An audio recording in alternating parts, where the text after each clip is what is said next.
Governor, in regards to Maine, before the holiday, you gave an interview where you said, in regards to Trump's legal issues, that it tends to sometimes suck out all the oxygen part of the campaign. What have you learned from that makes you think now, with the new Maine election ballot issue and the going to the Supreme Court, that you'll be able to overcome that? And then on to you, Thomas Massey, you tweeted last night in support of that. Do you feel that that is also distracting from the current campaign in order to something hypothetical down the road?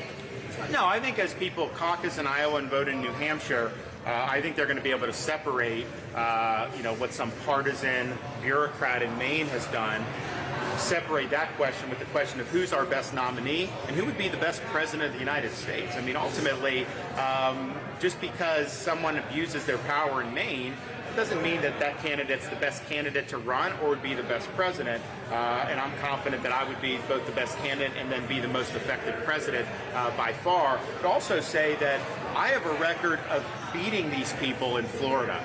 I'm not letting them eat my lunch. We're taking on the teachers union. We're taking on Soros. We're taking on the left. We're doing all of this and actually winning victories.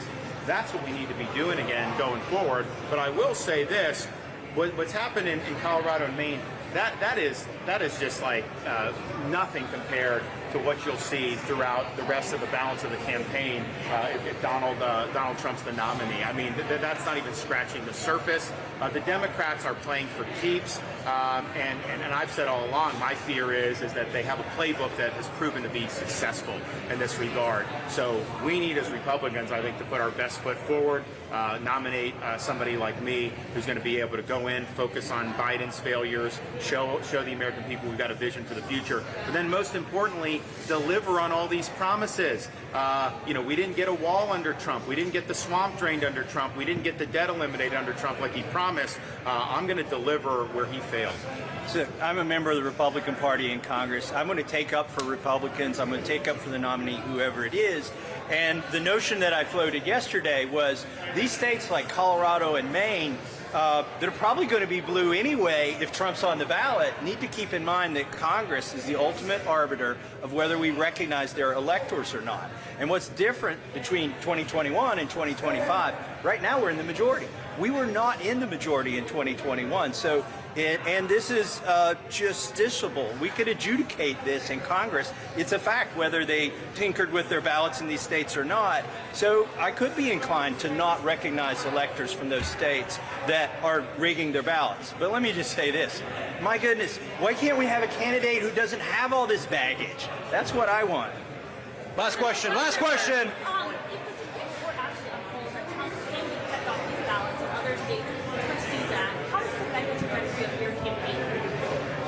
It doesn't affect me at all because I'm running to win, period, and that's just the reality. Now, I do not think the Supreme Court is going to uphold what Colorado and Maine did. I think it opens up a Pandora's box. You have no criminal convictions here. You're talking about a bureaucrat being able to make a decision. What is keeping a Republican Secretary of State from saying Biden has let in 8 million people, including people from enemy nations? That means he's given aid and comfort under the 14th Amendment and that he can be kept off the ballot. It's just basically one bureaucrat can make that decision. So it would open up a Pandora's box that just would not be good for this country. But I think more importantly is not the way the Constitution was meant to actually be applied. The 14th Amendment is obviously in effect. It's not that it only affected those years where it was ratified. But there's got to be some due process and there's got to be some evidentiary basis before you can just go willy-nilly kicking people off the ballot. So I think they're going to take it up and I think they're going to dispose of it relatively quickly. But regardless of that, my job is to amass a majority of the delegates, and we're going to continue to be doing that. And let's just be clear, if one of Trump's competitors were kicked off the ballot, he would be spiking the football. He would be cheering it. That's just a fact. I mean, he would not stand up for the principle that this is wrong if he thought that it somehow benefited him. Whereas I think me and Thomas, who are on the other side of the primary from him, we've stood up and say, you know what, our oath is to the Constitution, and we want the Constitution to be honored the way it was written, and we don't want it to be hijacked by some left-wing bureaucrat. Thanks, guys.